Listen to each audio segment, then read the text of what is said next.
তিনিখনকৈ জিলা তেখেতে ভ্ৰমণ কৰিলে নিৰ্বাচন সংক্ৰান্তত।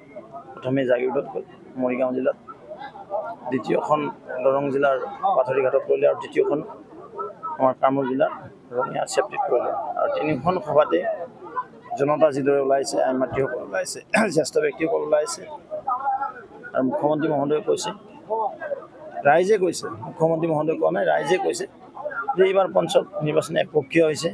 এই পঞ্চায়তত শাসকীয় পক্ষ মিত্ৰ গোষ্ঠীয়ে 90% পঞ্চায়ত দখল কৰিবলৈ সক্ষম হ'ব।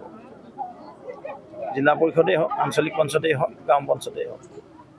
আপোনাৰ সমষ্টিত কেনে হ'ব? খুব ভাল, আমি 100% জিতিবলৈ সক্ষম হ'ম। আমাৰ 25খন জিপি আছে, আমি 2খন বিনা প্ৰতিদ্বন্দ্বী নিৰ্বাচিত হৈছে, বাকী 23খন, 4খন আমি আমাৰ ভাতৃদল বা মিত্ৰ গোষ্ঠী অসম গণ পৰিষদক আমি 4খন আসন এৰি দিছোঁ।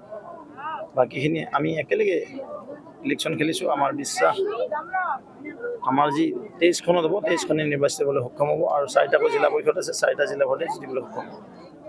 আৰু জিলা পৰিষদ কেনেকুৱা? ভাল, তেওঁ কুমুদ কাকতি আমাৰ প্ৰাৰ্থী, অপজিশ্যন ঢুকিয়ে নাপায়।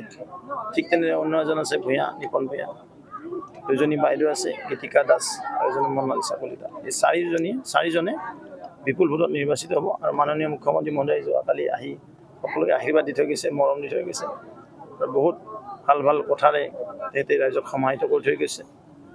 আৰু ডাবল ইঞ্জিনৰ চৰকাৰে যিদৰে কাম কাজ কৰিছে, মুখ্যমন্ত্ৰী মহোদয়ৰ বলিষ্ঠ নেতৃত্বত আজি অসমৰ যি উন্নয়ন হৈছে, চকুত লগা উন্নয়ন, এইটো বিৰোধীয়েও কয়। তেনেস্থলতে এই পঞ্চায়ত নিৰ্বাচন হ'বলৈ গৈ আছে।